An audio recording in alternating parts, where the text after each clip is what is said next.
I'm sports writer Brendan Howe. And I am sports editor Jake Merda Adams. I'm your host, Butler Eagle Sports writer Derek Pyda. Welcome to Season 3 of Alter Eagle's Eye on Sports. Let's go!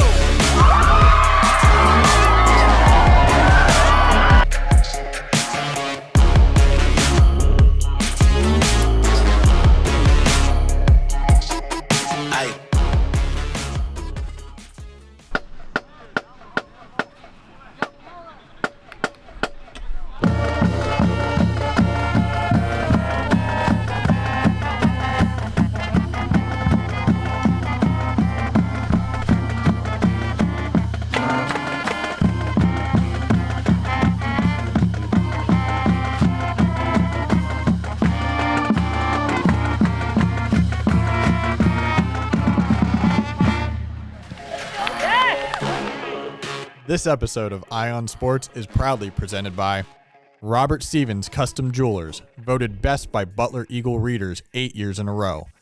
The Beacon Hotel, home of Butler's best wings and Wingfest. And before you buy, better try. Troy Allen Chevrolet Buick GMC in Slippery Rock. Go to www.troyallenchevrolet.net.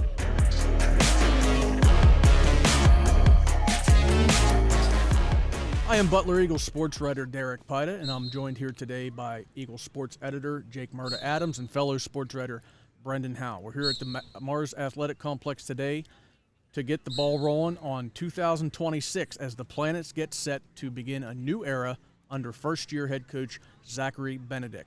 We appreciate everybody who helped put this together, and Zach, we appreciate you coming on with us today. Thank you so much. Yeah, of course. Thanks for thinking of Mars. Yeah, it's good to have you. Are guest number 1 this year, first time on the show, so now we can call you friend of the show. How are you enjoying just this right now? I mean, we got the guys behind us practicing, which is a first for us this year on this show. So what's that like? I thought that was a green screen. My bad. No, it's really cool. I think throughout this whole process, everyone's asked me what it feels like, and I think it still hasn't really hit me, but the other night when we came out and we were practicing under the lights, we had a beautiful sunset over there and the lights on, and it was the first time I really paused and kind of looked around and kind of took it in a little more. Still doesn't feel a certain way yet, but maybe next Friday. I'll be here for that. I'm excited. Looking forward to that. And see you guys run out of the tunnel. I'll be looking for the expression on your face. I'll try to paint that as vividly as I can in words. You're gonna be stoic, or are you gonna be sweating bullets? Have you already thought about what you have to do here? I don't know. I think I've thought about it so much. When I get there, I won't really experience anything, and then I'll just be ready to go and help these guys win a football game. I don't know how I'm gonna feel. We'll see. Zachary, you had several positions at Mount Lebanon at various levels, but this is your first varsity head coaching job. That said, since you took over in March, what things have you been able to do? Even though there's, obviously the games haven't been played yet, but what have you been able to do so far to kind of, quote, put your stamp on the program?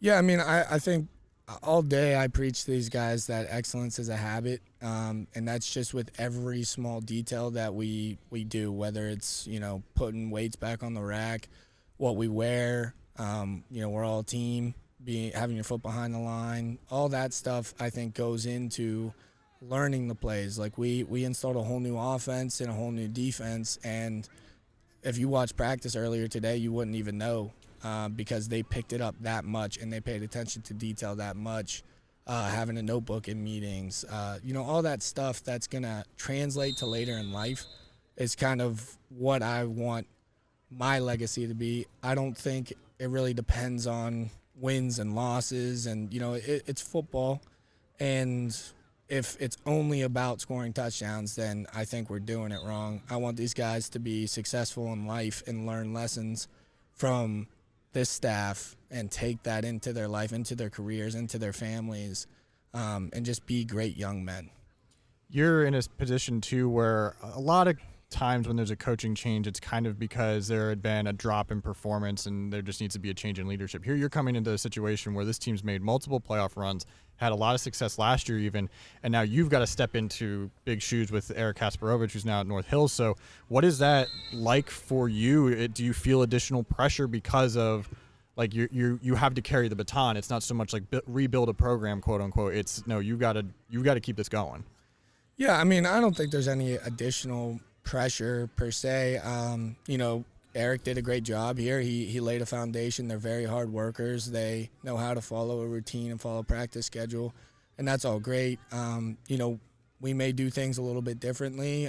I'm not quite sure. You know, guys have said, you know, this was our schedule. So a bit of that change, I think, was more so the obstacle coming in was, you know, they've done something this way for so long, and if we don't do it that way, you know, it's going to be different at first, and change is hard for anybody. So, I mean, I give all the credit to these guys. They really hopped on and, you know, bought in and didn't let what they did last year influence what we were doing this year.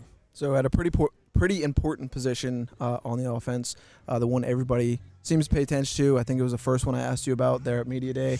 You have a quarterback battle going on right now between Colin Uriznik, who started last season, and Nate Walker, who played a lot as a freshman, about 2/3 of that season, and I covered a good bit of that. He had an elbow injury last year. What have you seen from their skill sets? When I talked to one of your linemen, Jameson Dickman, at Media Day, he said one can throw it a country mile, the other can throw it through a tire. If you want to kind of talk about that, and what else do both of those quarterbacks bring? Yeah, I mean, those guys are great. There's nobody I'm harder on the team than those two, and they answer the call every single day. I think with their skill sets, I mean, both of them can sling it. But in this offense, they weren't used to, you know, being able to change the play and thinking about those things, and being able to teach them that stuff is going to help them succeed in college. I think both of those guys are varsity caliber quarterbacks for high school, and there's no doubt in my mind that both of them would succeed at the next level. And I just want to help them be the best that they can be, and iron sharpens iron, so they're doing a really good job. Yeah, you mentioned being able to change plays at the line, is what you said there, which is something I think is really interesting. Not sure I've seen that much at the high school level. You have to have a lot of trust in them for them to do that, right? So that seems more of like an X's and O's, intelligence, knowledge of the game sort of thing, and I'm sure you've seen that out of them. Yeah, and part of it too is, you know, they don't know that they know it until you show them they know it. So when we're watching film and stuff, and without giving too much away schematically, you're looking at the defense, and then you know, hey, we have this play, but this play would probably be better. And it's not necessarily we've gotten to that point where it's just off the cuff. Those guys can, you know, just hit an audible whenever they want. But more of a, you know, check with me. Hey, I'll give you a man beater. I'll give you a zone beater.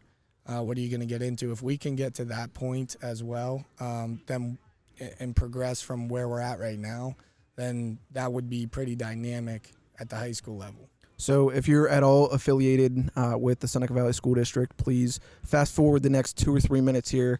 Could you tell us here, is there a front runner for the job? I know you said during Media Day that you were still figuring that out, and when I talked to both of the guys, they said you might have a better idea after this Saturday. So where does it stand right now?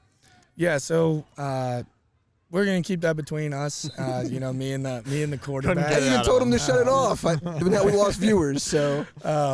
You know, those guys are doing a great job. And, you know, every day I tell them, hey, what can you improve on? And now when we're watching film, they know it before I even say it. So teaching them how to watch film and teaching them how they can watch film on their own, and then they can come in and know what they need to work on and confirm it with me. But both of those guys are doing a great job. They know exactly where they stand right now. And, you know, we'll talk to them going into the scrimmage. And, you know, after we see some live bullets against another team, hopefully name a starter come Monday. But yeah, I mean, I'm excited to see both of those guys go out on Saturday and play against Franklin Regional in the scrimmage and see what they can do against a different defense. I'll text you on Monday, okay? So maybe I can get some inside information before I come out here. I'll ignore it until Friday. How are you guys handling the scrimmage? Is this going to be kind of like scripted stuff where you're working with the opposing team to kind of like match up the way you want, or are you guys just playing a game and seeing how the cards fall?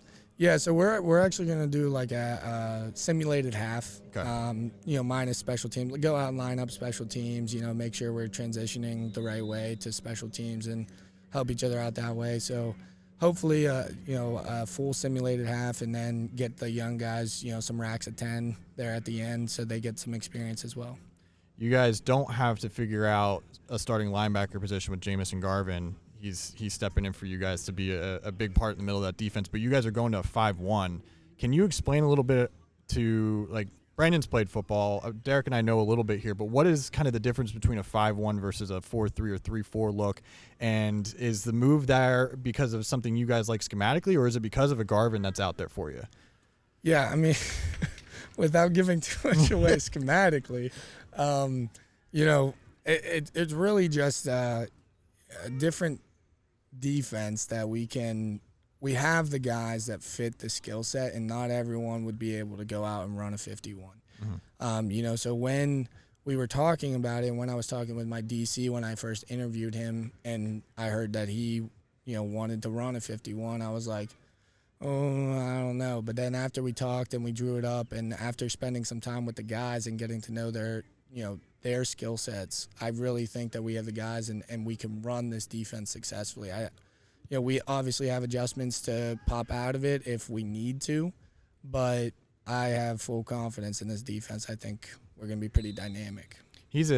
Garvin's a bit of a character here. Does he have that killer instinct in middle linebacker? Oh yeah, I mean he flies up and he cracks some guys. It's really cool to see him play. I was just telling the other coaches, it's cool to just watch him flow to the ball. And really feel it, Some of those players have that natural feel of football and where the ball's going to go.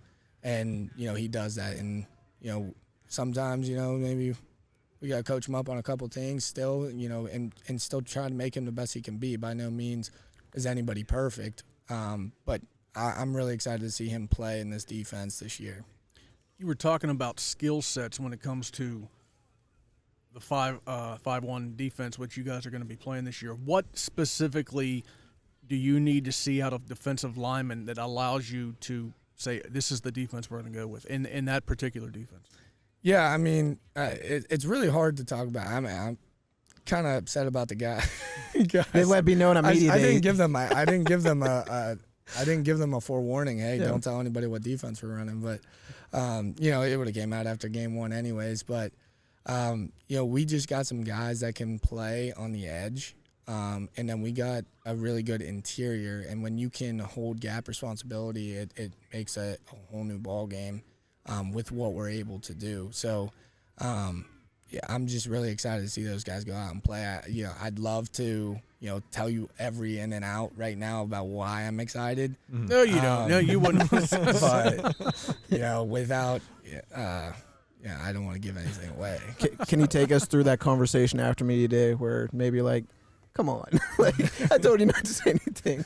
Did they run it all? Did they get a little, No. I didn't give them a warning. I should have given them a warning. I should have told them, hey, go tell everybody we're running a 3-4.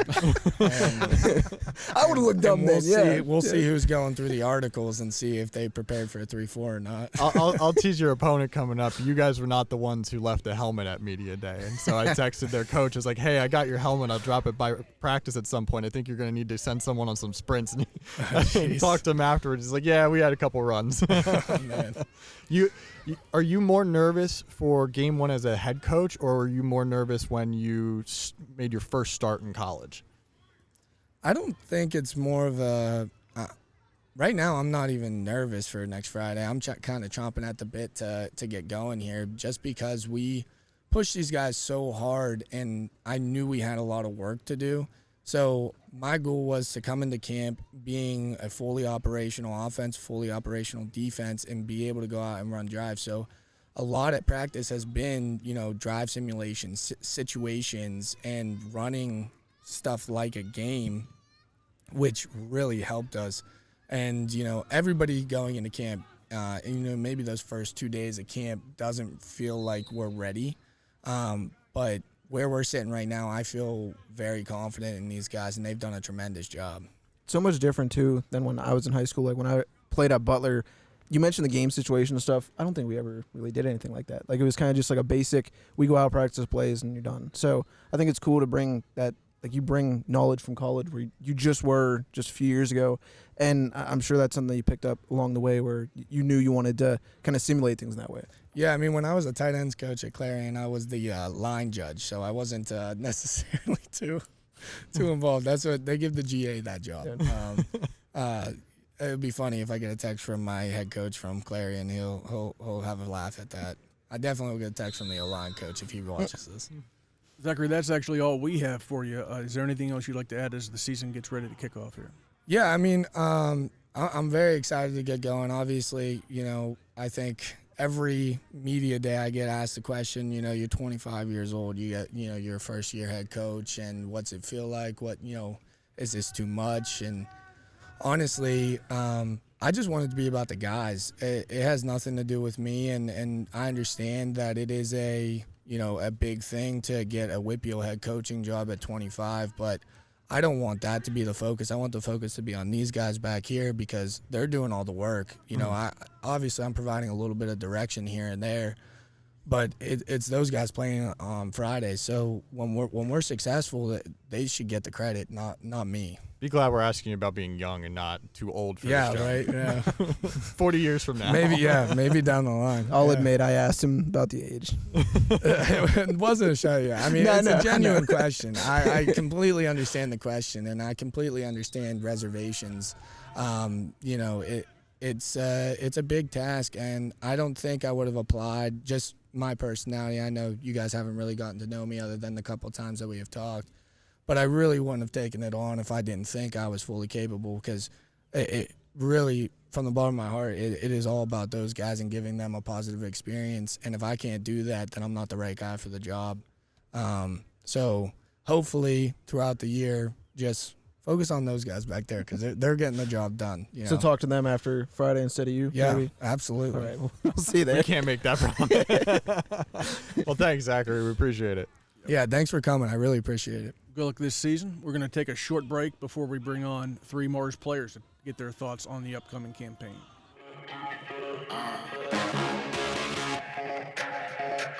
With the season starting tomorrow, we got 3 Mars senior football players all looking to play an integral role in the Planets' 2026 fortunes. We got senior wide receiver defensive back Smyth Dunaway, senior running back and linebacker Jameson Garvin, and Ray Chase, a senior running back and edge rusher. Guys, before we get into the meat of the questions, I just want to get your guys' thoughts on camp in general. Not even just this camp, but the camps that you've participated in, summer camps, during your football career. Is it something that you actually look forward to, or is it kind of a necessary evil, something that you know you have to get through to get to the games? Jameson, what are your thoughts? I mean, I always have fun with the camp. I mean, it's just kind of like hanging out with some of my best friends all day, so that part of it's really fun to me. But this year, more than others, we've been getting ran to the ground by our new head coach. But I mean, that's part of it. It makes us better, but we kind of dread it as a whole throughout practice sometimes, you know what I mean? What do you let's put it this way. I'm sure there's aspects of camp you don't like, but what do you enjoy most about camp?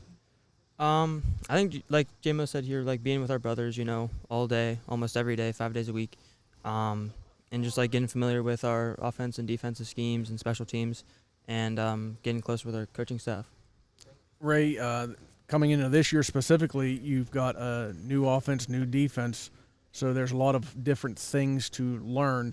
How was this year, this summer, differ from last year where it was the same scheme last year coming back from 2024? Now you're learning all these new things, different schemes on both sides of the ball. What's it been like for you, the process over the last couple months?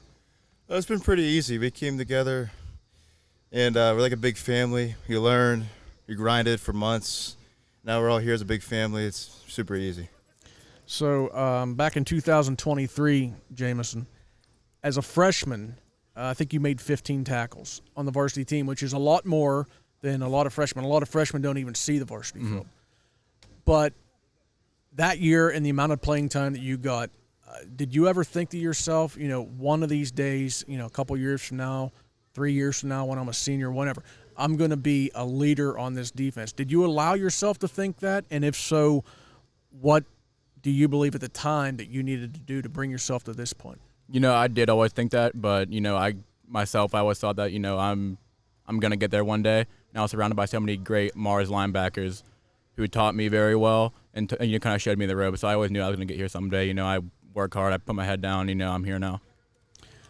Smyth, Gabe Hine, who graduated from last year's team, he's Mars's all-time leading receiver, and I've got to believe he's Butler County's all-time leading receiver. I just want to throw these numbers out there real quick to give Gabe some love. 202 career receptions, 3,216 receiving yards, 34 touchdowns. If anybody out there knows of a Butler County receiver that's put up better numbers any point in history, let me know. But that's what the team lost with Gabe Hine graduating. But I wanted to get your thoughts, Smyth, on being a receiver on last year's team, just seeing the way Gabe went about his business, the way he played, the way he prepared. Was there anything that he did that you took from that you believe can help you this year? He always had a ready-to-go mentality. He was very confident to get the job done, that he can prove everyone wrong, and that he's the greatest, as you said, Butler County receiver. And everything was nothing too crazy, just regular practice, getting in practice, doing the drills, getting through teams. Something like that. So knowing that you're going to have a bigger role on this year's team, was there anything you did specifically? Can you walk us through between physically and mentally things you did, things you took part in during the off season to prepare yourself for that expanded role? Obviously getting faster, stronger, hitting the field with my quarterbacks, both of them, Colin and Nate. They've been doing a great job so far. And obviously for mentally, getting to know that I will have to at some point be a leader on this team, and help the younger guys develop, help them see how we do things here, and help us win some games. So, Ray, you had 35 tackles last year on defense per Max Preps.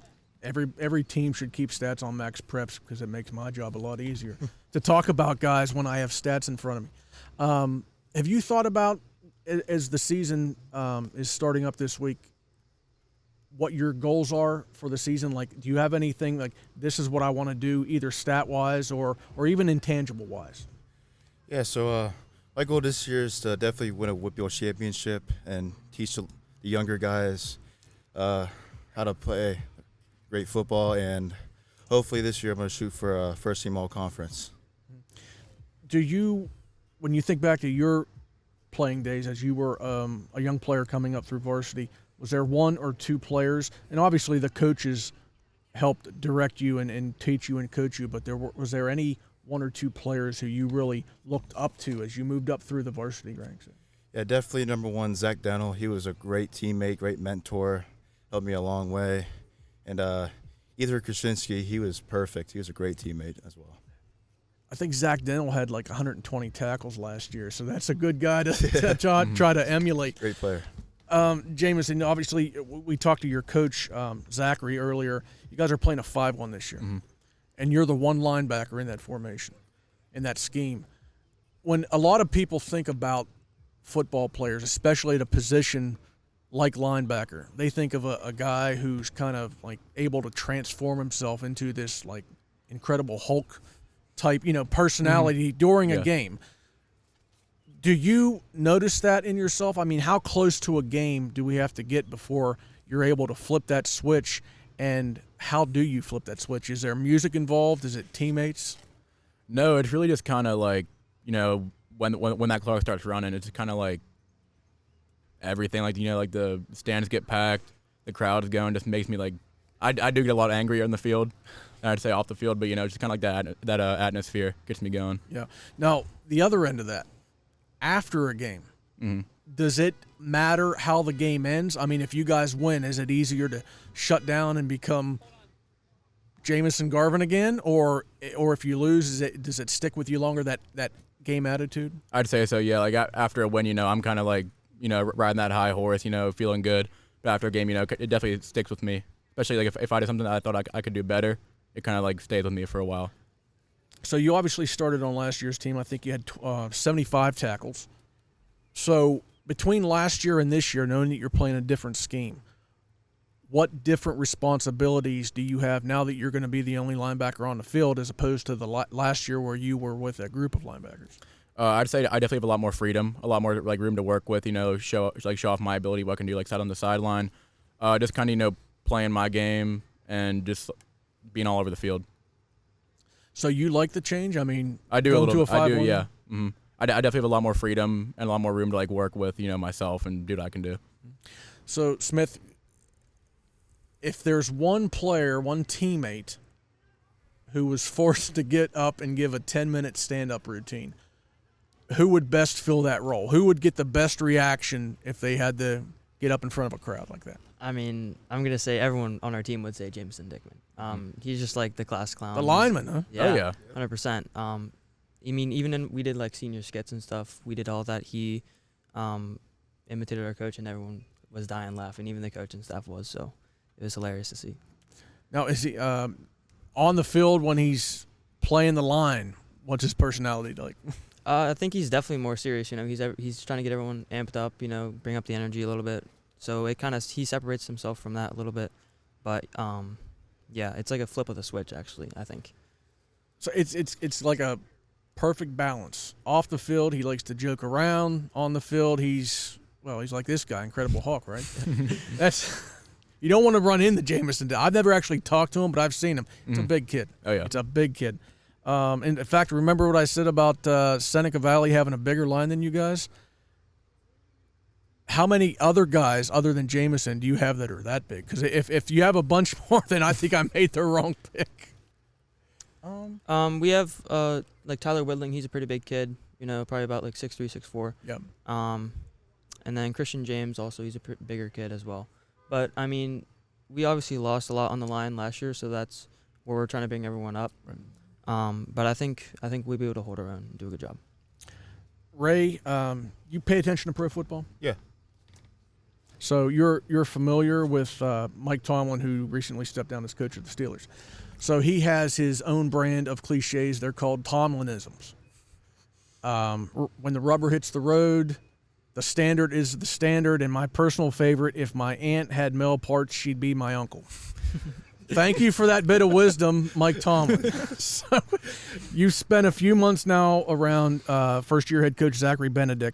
Does he have a cliche or a few cliches that he keeps going back to motivate you guys? Yes, it's definitely excellence is a habit, and make sure we're crisp, clear. Anything we do comes from the weight room. Make sure we're putting the weights back. Make sure the locker room's all clean after we're done with practice. On the field, offense is clear, defense is clean, and we're all good. So no comments about family members' anatomy, nothing like that. no aunts turning into uncles or vice versa. No. As he said, because he mentioned it during our interview with him. Did he mention iron sharpens iron? Does he ever say that? Yeah. That gets me pumped up. I mean, as long as I don't want to go up against this guy or Jameson Dickman, but yeah, put me in there. Put me in, coach. So is there anything else you'd like to get guys to add as the 2026 season gets rolling here? Any thoughts on the team, your individual role on the team, anything? I just think we're all super excited to get out there. We're all really pumped up. Looking forward to even this Saturday for our scrimmage. I mean, we're all biting at the chain to get out there. Awesome. Smyth, do you have any goals for yourself this year? I mean, just, be involved both sides of the ball, be a playmaker out there. Show everyone what I got, prove everyone wrong, and go win some championships. So you're defensive back. What position specifically on defense? I'm a safety this year. Safety. Yep. And Ray, 2026, what would be the perfect season for you? I mean, walk us through, individually, team-wise. So definitely, hopefully go undefeated this whole year. Make it a great playoff run, win the WPIAL, and win the states. What a great way to go out. All my brothers I grew up with over the years. You guys do have a different schedule this year. I'm sure you've all noticed that. You're in a different conference this year. You got Blackhawk, Central Valley, Newcastle, and Montour. You guys don't have the ability to change the schedule or make the schedule, but are you excited about the new opponents? Or if it was up to you, would you rather play the schedule that you guys have played the last few years? I'd definitely still like playing Montour. I mean, we've played them, I believe, 3 times, Oh, okay. 4 times since I came in as a freshman. But it's always a dogfight with them. Especially last year, it's a great game. Years before that, it's always been a great game. So I'm excited to get at them again. All right. Well, that's all we got for you guys, but I appreciate you guys coming on. And I wish you best of luck in 2026. And take it easy on me if you do beat Seneca next week. I will. We'll see. Thanks, Ray. Thank you, Smyth. Yep. And Thank you. Jameson.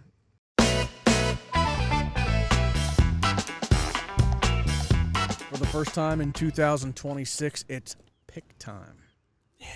An abbreviated schedule this week because we've got, 3 local matchups, so there's only 8 games total. We're going to dive right into it, and everybody knows I'm going to win picks this year. Last year Brendan did, but Yeah, I was going to remind everybody. you're not going to win it this year, right? No. No, for various reasons. So we're going to start off with Butler, the school that's right up the hill from us. They're hosting Shaler. Do the Tornado get off to a 1-0 start like they did last year, Brendan? I'm interested to see what Nico Bagetta does in the run game and the pass game. I will take them. I've talked to Coach Christie a ton over the past 2 months about the concept of rivalry, and they think Shaler's one of theirs. So they'll bring a lot of juice in a week 1 game, and I think they'll come out with it. Jake? This has been a back and forth series for the last couple of years. Butler won it last year, I think, relatively handily. I'm going to go with Shaler, though, just because I want to see what that Butler offensive and defensive line looks like. There's so many questions on that in that part of the game for them right now. We know what their skill guys largely look like. I mean, running backs, it's a little up in the air at the moment, but they think they have a really good Thunder Lightning combo there, and Kevin Shriver and blanking on their running back. We're going to need to edit this already. Jacob Collinger. Jacob Collinger. Jake Collinger.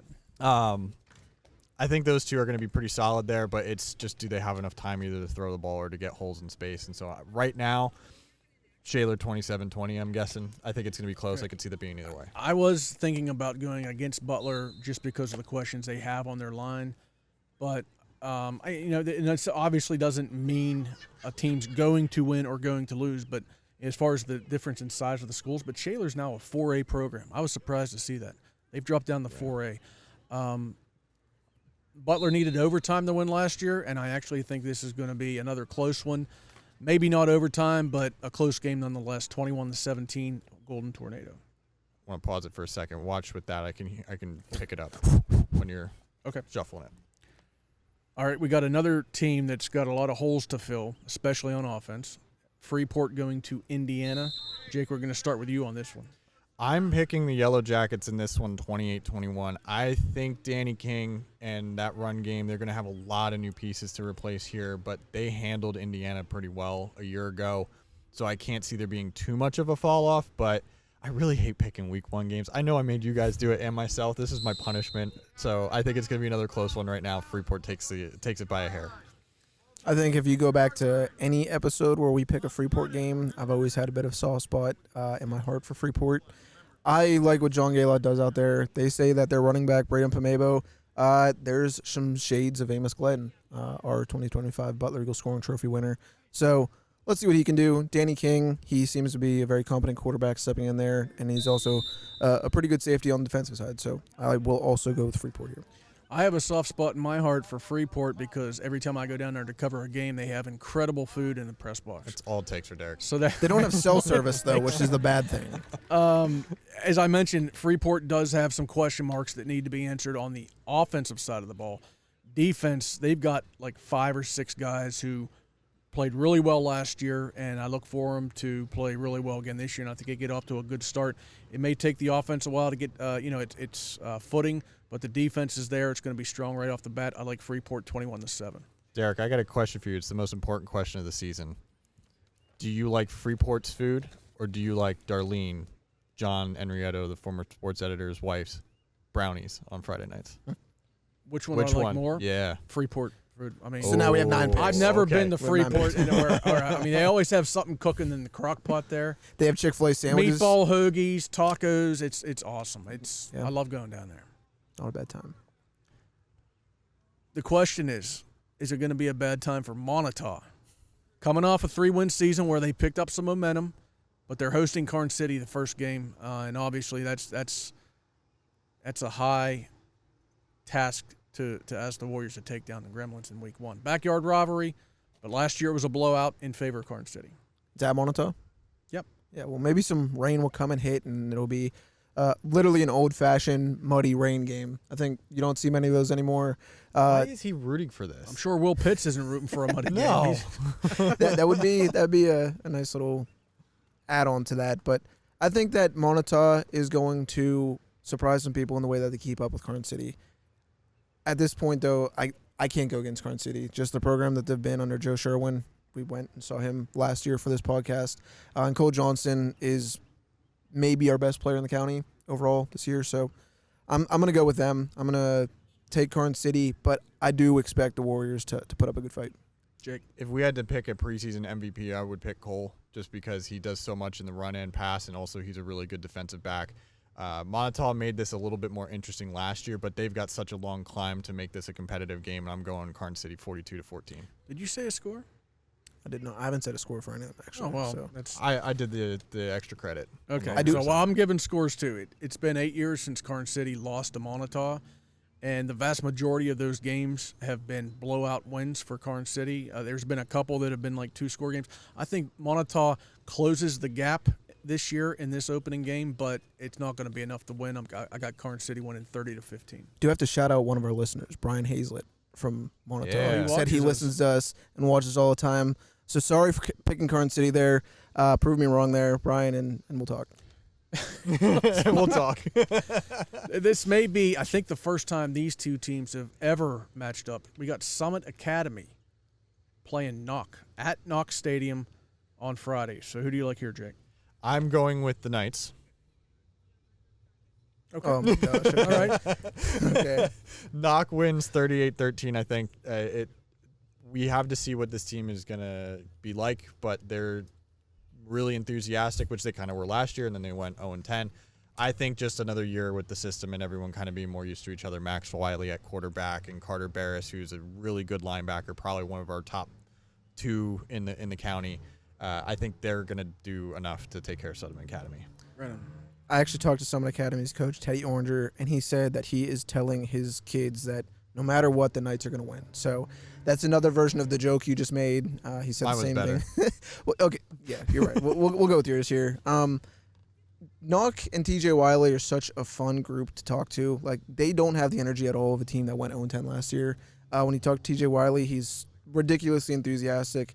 He can't wait to get that first win, and both of these teams talked to me about how excited they are to play week one. Knox going to get that first win, and I think it'll be a pretty cool story for a team and kids that went through a lot last season, and it's never fun to lose that much. You talked about the enthusiasm that head coach T.J. Wiley have and the players have for this upcoming season. I think part of that is the fact that they're now a 3A team again. Mm-hmm. The last 2 years, they won 3 games combined. The last 2 years, they were a small 4A school. One of the smallest. I think TJ told me the second smallest in the WPIAL. Now they're one of the biggest AAA schools in the WPIAL. They've dropped down to AAA. I think that's going to have a very positive impact on Knock, and I think they get started off on the right foot. They pick up the first win in TJ Wiley's coaching career at Knock, 34-8 over Summit. One of the funniest reactions I've gotten so far from our new photographer, Andrew Jackson, who readers and listeners are going to be seeing at games this fall, is he texted me after he shot Knox practice earlier in the preseason, and he said, I think they're in for a special year. I would run through a wall for TJ. So there you go. Well, we'll see. We'll put that to the test. Some people have the gift of gab. Some people can, like me, I pump you guys up. So This is true. This is true. North Catholic at Seton LaSalle. Brendan, who do you like here? North Catholic is another team that changes a lot. Their quarterback this year is a first-time starter, but he is already committed to Allegheny College and Will Prani. North Catholic is a hard team to go against. I don't want to be like Homer here and just choose every home team, but I'll go with what I know here. I'll take North Catholic, Chris Rizzo. Will Waskowicz is a really good weapon for them, so expect him to have a big game to start out. He was kind of in that mix of their receivers last year, which ridiculous receiving group. I think all of them went on to college at Division I schools. So I think North Catholic will come out on top. I don't know too much about Seton LaSalle, but I'll go with you, Coach Rizzo.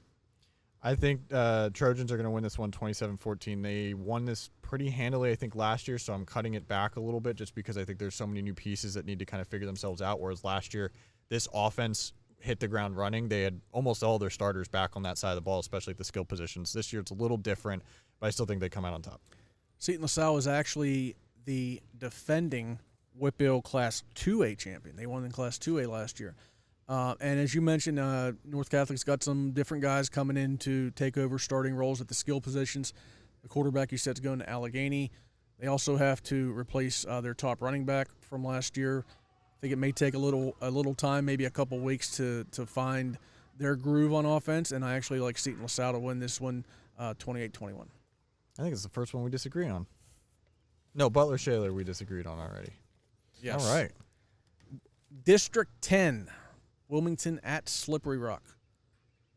First game for new Rockets head coach Steve Montleone. Does he get a win against the Greyhounds? I'll take Wilmington. Just early on, I think it's going to take a little while for Slippery Rock to get going. He says when I talked to him earlier this summer that they have some talent, just it isn't quite there yet in terms of college interest and stuff. So I'll go with Wilmington for the time being, and we'll see what the Rockets can do the rest of the season. Jake, don't agree with this guy. Don't tell me you're agreeing with this guy again. I'm sorry, Derek. I'm going to take the Greyhounds in this one, 35-7. I take the Greyhound. I'm going to take the Greyhound bus. Up north. I'm actually agreeing with him too on here. You know, I didn't do the Slippery Rock preview this year like I had the previous 3 or 4 years, but from what I could gather is they've got a lot of skill kids with potential. They've got some guys, known commodities on the line, but the skill guys have really got to step in and prove themselves. And I just don't like that recipe for a victory when you're saying, you know, first-year starter at quarterback, wide receiver, running back, whatever. Go out and do it in the first week. Plus, Wilmington's a really strong program. I like the Greyhounds to win this one 33-13. Brookville at Union AC Valley. I believe this game's in Foxburg. Yes. And they have not played a varsity game in Foxburg since October of 2021. They did a lot of renovations on the field. And now instead of playing all their home games in Reimersburg, now they're going to be able to play some home games in Foxburg as well. And they get it right off the bat. They're hosting Brookville. Jake, who do you like? I like the Falcon Knights in this one. It's the first time these two teams are squaring off since 2017. And back then, Brookville kind of handled that series. They won 2 in a row, I think, by like 30 points on average or something like that, maybe 24-ish or so. The way that this Falcon Knights team played last year, I know they're missing a couple pieces, but they got Kiefer back at quarterback once again. He looked really promising as a freshman last year. I'm interested to see in how he develops more. But with Parker Bish and some of those other guys coming back, this team feels pretty confident in itself, and I'm going to see what they do. Union AC Valley feels like the grittiest team around here. Like maybe it's because they're technically our smallest from their size. I'm going to take them too. Just especially I know you like going up there, and I don't want them to get mad at you for something I say. Brookville is traditionally a very strong program in District 9. Last year they fell off. I covered them against Karn City. I think it was in week 2, and Karn City beat them by literally it was 40 points. Mm-hmm. So I don't know exactly what Brookville has this year, but I know what I saw last year, and I know from doing the preview on Union AC Valley this year, I talked to Dan Reed, their coach. I talked to several players.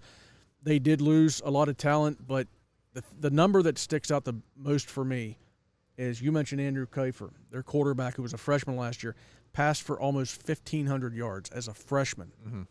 Mm-hmm. Obviously that's a great foundation. He's got 3 years left. I think the Falcon Knights start off the season on the right foot, and I got them beating Brookville 34-14 in Foxburg. In Foxburg. All right. Now, I thought we were going to make these picks with the Mars student body behind us or the Mars Luckily players. for a few of us. Brendan, I'm going to let you take this one first because you talked with both coaches during the preseason. I talked with both coaches, and I talked with kids from both sides for this as well. In Seneca Valley's Julian Hunt, as we've talked about, Albany commit, talked to Colin Uriznik about this matchup.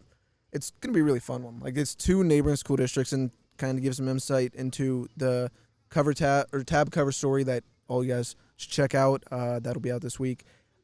This is one of those that could become a rivalry down the road, a more annual thing. Talked to Seneca Valley's Heather Lewis today, and for right now, it's just kind of a home and home. But when Eric Kasparovich left here, and I talked to him about the job opening and who might apply, what it might look like, he said Mars is on track, he feels, to be a Class 6A school someday. Yeah. So this could be something that we see every year for a long time in the next decade or so. So whoever wins this first matchup really sets the tone for what this becomes. I'm not going against Mars. We're sitting in their end zone as we speak. I do like what they have on defense, more so the defensive scheme. I'm interested to see how that works out, how Seneca Valley kind of deals with that. I think it's going to be a good game. I'm hoping it's a good game. I've covered a lot of blowouts. We know that. You've sent me to some. Yes, John yes. sent me to some. I'm going to The be here. infamous blowouts. I'm going to be here. I'm sure I'll be loud on both sidelines, but I'm going to go with Mars in a close one, and I hope that it is a very exciting finish. Jake. I spent more time today thinking about this game than I did any of the other 7 on our slate. And like Derek said, I thought we were going to have the players behind us, so I was tempted to go full Lee Corso here, minus the mascot head, and just pick the opposing team to see what kind of a reaction I would get. But I think this is going to be Mars's game. At home, we know a little bit more about what they have at quarterback. I think that's what's going to be the tiebreaker for me. Whether it's Nate Walker or Uriznik starting under center, we've seen these two guys have success before at this level. We don't know too much about Jamin Allwyn yet. He could be a very capable quarterback. We just I haven't seen this play out just yet, and I think that's going to be the tiebreaker here for me. So I'm going 28-21 Planets, but I'm going to say this is like a toss-up game to me. I would not be surprised at all if Seneca Valley wins this. I was going to say, I think it's such an interesting dynamic that you have 2 quarterbacks on the same roster that have as much experience as they do. Like, I've seen Nate Walker play. Like I said, he played in 8 games as a freshman. I expected him to be the guy last year. I remember I'd go to Beaver, and Colin Uriznik is throwing passes Gabe behind the sideline. Yeah. Like, who's this kid? No one ever told me about this. So, and then he has the 12 or so games of experience last year. So, I think it's going to be really cool. Like, whoever Mars throws out there, and to your point where you're more comfortable with either of those quarterbacks, they've both seen varsity football in the playoffs too. Yeah. So I think that will be a big kind of, I don't want to say momentum swing. I think that they'll come out and they'll be more They have composed. the advantage, yeah. I think it's we thought when Colin had to step into the starting role last year, because we knew this team going into 2025 looked really good on paper, and when we found out he was playing, we were like, oh no, like this is going to end their season, and they still won a playoff game, made it to the second round. So either one of these guys is capable, and I think that's like I said, it's a difference for me. So Seneca Valley, as you guys know, is a 6A program. Yes. Mars is 4A. They're a big 4A school, but they're still 4A. And I don't know. I don't have the starting lineups in front of me. I just got to believe as a 6A school, Seneca Valley is going to be bigger up front on offense and defense. And I think that's going to make a huge difference. You mentioned this is the first time that they've ever going to play on a varsity football game against each other. But the districts border each other. There's a lot of these kids that know each other. Mm-hmm. And, the last thing you want to do is lose to the kid that lives a mile down the road in the other school district. If you've known him growing up, I'm sure that's the case for a lot of these players that are going to be playing in Friday's game. You said that the team that wins is going to kind of set the tone for this series. I like Seneca Valley, and You guys, anybody hear that?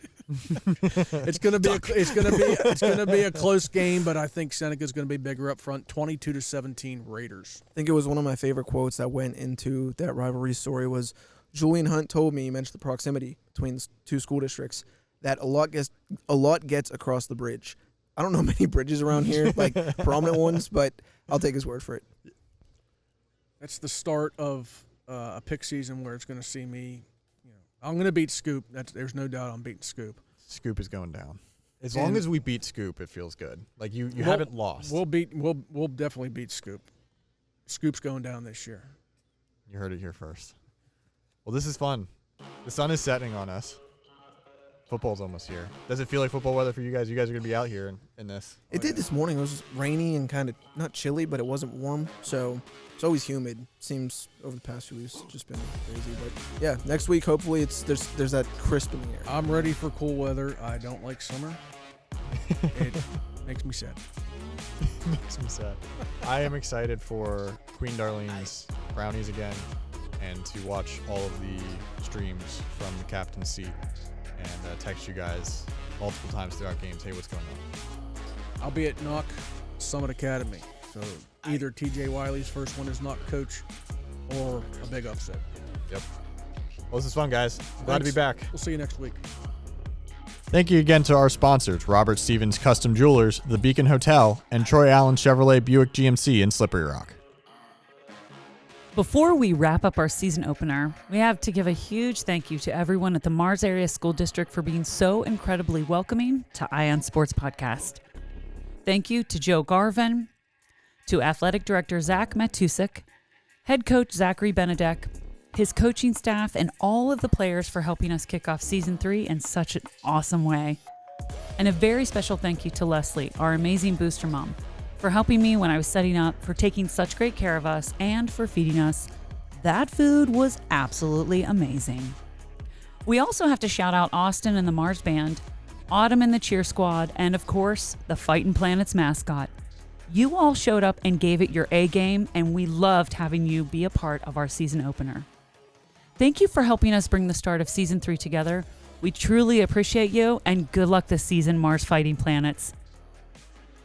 And just like that, we're back.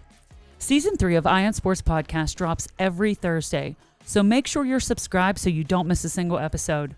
You can find us on Instagram and Facebook at Alter Eagle Podcast and Butler Eagle News. We'll see you next week.